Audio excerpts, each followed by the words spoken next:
la mesa editorial se amplía. Sumamos más micrófonos y puntos de vista en el sonar informativo. Hoy, Alberto Mayol. 8 de la mañana con 33 minutos. ¿Cómo estás, Alberto Mayol? ¿Qué tal? Buen día. ¿Qué tal, Pablo? Un gusto saludarte. A ver, Alberto, las palabras del presidente Gabriel Boric en el funeral de Sebastián Piñera han tenido, digamos, repercusiones políticas, ¿no? No sé si las que él esperaba al hacer este gesto, pero acá hay algo interesante de mirar porque tú has estado planteando que esto es solo una muestra, ¿no?, de algo que Boric viene ya expresando y que podría, digamos, calificarse dentro de una larga lista de lo que sus opositores le critican como voltereta, pero que puede tener, digamos, otras implicancias, otros alcances, ¿no? Y que tiene que ver con lo que dentro de su propio sector también muchos empiezan a denominar como entreguismo. A ver, ¿qué pasa con el presidente Boric y este gesto que no sé si va a tener el resultado político que él hubiese esperado? Si es que se trata de eso finalmente, no sé cómo lo ves tú. Sí, es un fenómeno bien interesante porque además hay un fundamento probablemente en la acción del presidente, y el problema a mi juicio es que es un fundamento que es equivocado. Es evidente que el gobierno necesita una tregua. Es evidente que necesita llegar a acuerdos con la oposición, avanzar con alguno de sus proyectos. Es evidente que necesita inversión, que necesita activar la economía. Corre el riesgo el presidente de tener un gobierno en el cual básicamente no pasó nada.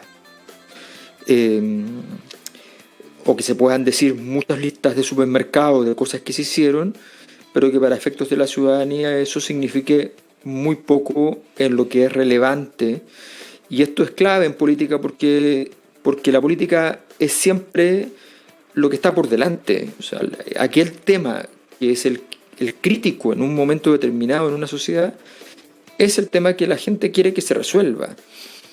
Y el gobierno en ese sentido no tiene hoy día para mostrar algo fuerte. Y por lo tanto le quedan 2 años para eso. En ese contexto yo puedo entender los criterios de adaptación, que en algunos casos en política llegan a ser volteretas, ¿no? Hemos visto a Javier Milei abrazando efusivamente al Papa después de declararlo el representante del maligno en la tierra. Pero ¿hay un fundamento o no hay un fundamento en cada voltereta? ¿Hay un peso de la acción o no hay un peso de la acción? Ese es el punto de fondo de mi juicio. Yo entiendo, por ejemplo, perfectamente que el gobierno haya llegado a un acuerdo respecto a la relación con SQM, el cómo fuese, la forma en que se ejecutó, si fue con Codelco o no fue con Codelco, son ingenierías de detalle que son súper importantes, pero en términos políticos el acuerdo era necesario. Y en ese sentido se avanzó por un lugar que es ominoso, difícil para el gobierno, pero se hizo. Y eso está bien. Está bien. Pero la pregunta de fondo es necesario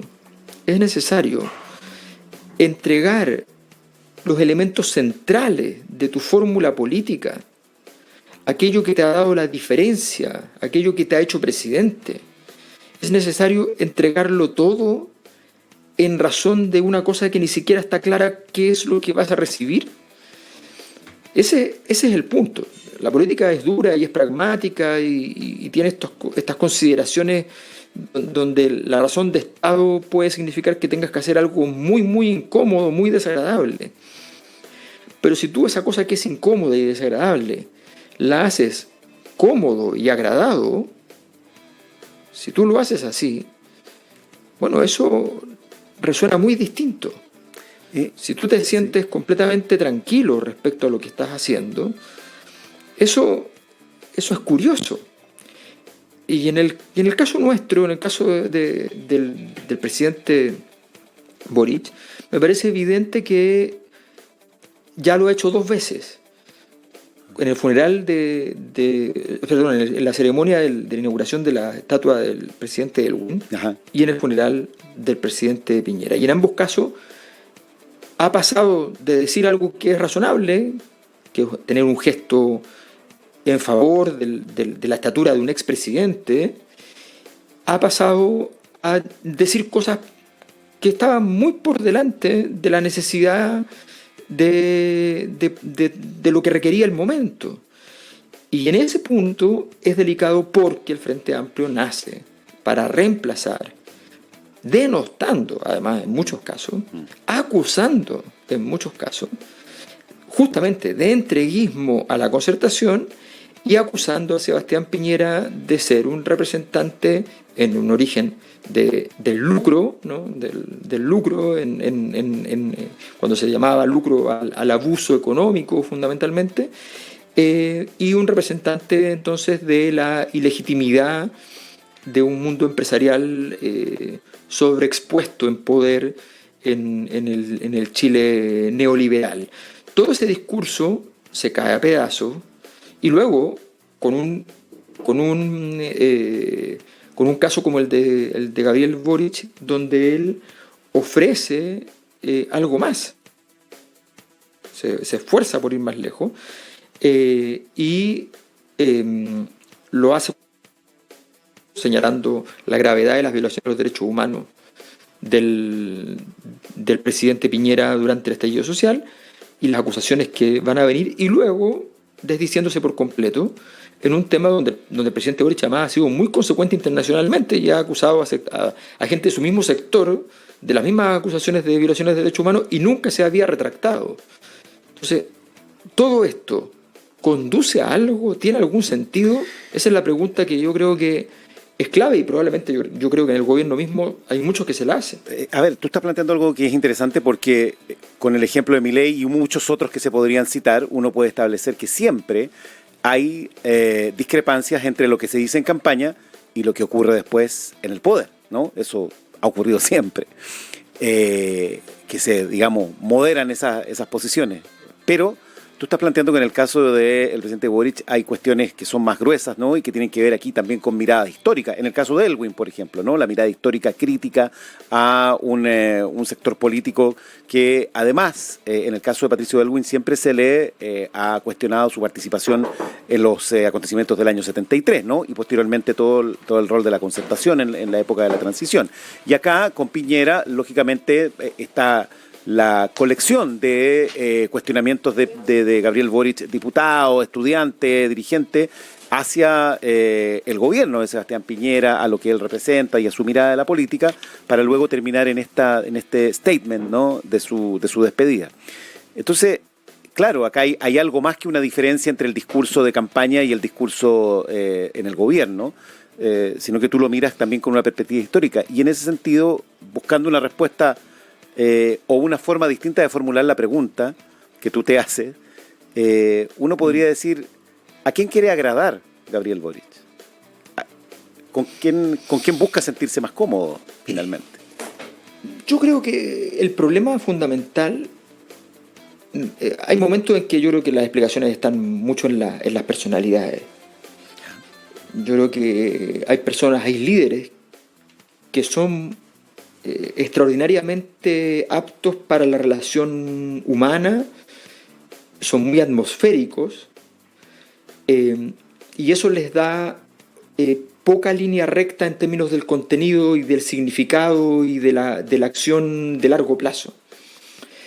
Le pasaba un poco a Michelle Bachelet,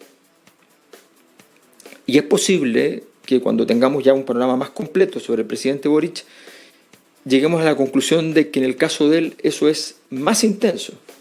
Hay muchos líderes reportados en la historia que se sabe que la gran disputa interna dentro de los gobiernos es quién va a ser el último en hablarle antes de una decisión, porque son personas influenciables. Si ese es el caso, es posible que no esté mirando una mirada táctica, no esté pensando en una traición, no esté pensando en que se va a ir con no sé quién y no sé cuánto. Es posible simplemente que haya llegado a una convicción emotiva, a un aprendizaje que no proviene de un análisis del escenario político, de nada, sino que viene de una sensación, de una complicidad, según la cual, y de una empatía también con los otros anteriores presidentes. Pero cuando tú naciste en un momento histórico, que es un momento histórico no solo para Chile, donde la ciudadanía se rebela contra las élites políticas y empresariales, se rebela contra las instituciones, y tú fuiste el representante de eso, y llegas al poder, tienes que tener mucho cuidado con eso. Porque bueno, Javier Milei también llega en un escenario parecido al caso argentino, y tiene que hacerse cargo con el Estado cuando siempre ha estado en contra del Estado. Bueno, pero lo van a tratar de resolver con alguna jugada o va a entregarlo todo, no sabemos todavía. Entonces, la pregunta es, ¿cuál es la acción que está haciendo el presidente Boric para sostener el discurso que le dio la vida? Y más aún, si su gesto emotivo, empático, llega a ser un gesto que es valorado por la ciudadanía, que puede ocurrir, pero al mismo tiempo le quita toda sostenibilidad conceptual a su propio sector, es posible que además el presidente Boric quede de pie en medio de un sector político yermo. Y esa acción es muy delicada porque nuevamente borra, y esto es muy importante no para el sector político, esto es muy importante para los países, porque borra la capacidad de todo un sector de poder ser capaz de negociar. Las democracias se basan en eso, en negociar posturas disidentes. Tú pierdes la capacidad de negociar conceptos, de negociar criterios, y te quedas negociando imágenes de personas. Y ese debilitamiento institucional es como el final del camino de lo que hemos vivido. Le pasó un poco a la derecha con Sebastián Piñera, esa es la verdad, sí. Así le pasó. ¿Cuántos de la derecha escuchamos decir, por este tipo no votamos nunca más, después de su primer gobierno, y después no tenían alternativa? Entonces, en el fondo, ese juego es un debilitamiento institucional generalizado que profundiza todavía la herida que Chile lleva teniendo en esta larga, más de 10 años, esta larga década de crisis institucional. Ahora, así como tú lo expones, Alberto, si la izquierda ha entregado permanentemente, y el discurso del Frente Amplio y de Gabriel Boric para llegar al poder se basa fundamentalmente en eso, ¿no? En que los gobiernos de la concertación básicamente entregaron y negociaron cuestiones, principios, ¿no? Y como tú relatas, el gobierno de Sebastián Piñera también entregó el corazón de la derecha, ¿no? Entregó la Constitución, entregó, qué sé yo, un montón de cuestiones. Bueno, entonces, ¿cuál es el sentido de gobernar? Bueno, ese es el problema de época, no solo en Chile. Esa es la razón por la cual en la última década 2 veces han habido grandes ciclos de protesta en alrededor de 1/3 de los países del mundo. Estamos hablando de una época, normalmente esos ciclos grandes de protesta se producen con mucha menos cantidad de países y cada 20 años más o menos. Y en este caso estamos hablando de 2 en menos de una década. Y todavía siguen, y si no fuese por la pandemia probablemente estaríamos hablando de que eso continúa. Entonces, evidentemente estamos viviendo un mundo complejo al respecto, pero claro, la capacidad de la política para poder otorgar un mínimo de sentido es el gran desafío, y el problema es que un líder demasiado adaptativo a este escenario, que se adapta a él como persona, no adapta a su proyecto político, sencillamente va a profundizar esta herida. Yo creo que el presidente tiene que hacer una reflexión muy profunda respecto a qué es lo que va a entregar, no solo como país, no solo a su sector, sino que también como grandes criterios de verdades para el futuro. Se van instalando algunas ideas a propósito de la muerte de Sebastián Piñera. Se escucha repetidamente un elogio a los líderes que son capaces de pelearse con su sector, ¿no? De, en cierta forma, traicionar a su sector, ¿no? Y que tiene que ver con esto que tú estás hablando, ¿no? Y de pronto estas ideas que se impregnan como instalaciones de lo que es lo correcto, lo bueno, porque se aprecia como... nadie podría discutir que, claro, que obviamente entrar en contradicción con lo que quiere tu coalición supone que tú tienes que, digamos, convencer y generar un liderazgo ahí. Pero de pronto pareciera que se lleva, digamos, a una situación extrema donde es lo que más importa y lo que define. No sé si eso tú lo sigues viendo como un atributo digno del elogio en una situación como la muerte de un mandatario, o si finalmente como se instala como casi como un principio para el líder, que supone, obviamente, no solo traicionar a su sector, sino a quienes votaron por ello. Es un súper buen punto, Pablo. Mira, a ver, yo lo diría así. Es normal que la muerte trágica, en todos los ámbitos, ¿no?, genere una energía descomunal, perturbadora, una conexión importante con aquella persona que ha fallecido trágicamente. Es normal. Y el camino, entre comillas, a la santidad está más cerca cuando pasa eso. Es normal. Pero la política, a mí me encanta en la literatura las corrientes del romanticismo altamente emotivas, me encantan las artes, pero en política el romanticismo ha sido un problema. El romanticismo en política es la guerra, es el conflicto, es la irracionalidad, es la destrucción. Entonces, cuando tú dejas que las emociones no tengan ningún freno, la emoción de la situación de Sebastián Piñera a todos nos embargó. O sea, incluso familiarmente, a mi hijo mayor le llegó muy fuerte, sin conocerlo. Él sabía que yo lo conocía, qué sé yo, y le llamó mucho la atención y estaba muy triste. Y a todos nos llegó con mucha fuerza. Pero eso no significa que no tengamos claridades conceptuales básicas. Si no tenemos esas claridades conceptuales, todo se inunda de esa emoción. Y por tanto, empezamos a sacar conclusiones políticas, morales, a partir de aquello.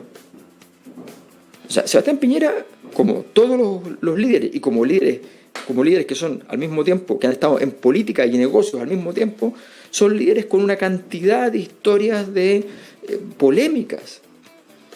Y si tú vas a dejar eso de lado de una vez, porque tienes que ser simplemente respetuoso, cosa que está muy bien, porque entiendes que se dan por cerradas muchas cosas. Se dan por cerradas no significa que tú, al darlas por cerradas, tú no significa que vayas a decir, ¿sabes qué? Entonces estoy de acuerdo con todo aquello que cerré.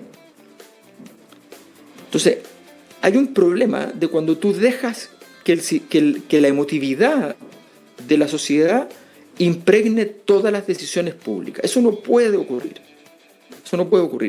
Y ese juego en el que estamos jugando permanentemente, donde los proyectos de ley tienen nombres de alguien que sufrió una tragedia, y por tanto, si tú estás contra el proyecto de ley, de alguna manera estás en contra de esa persona.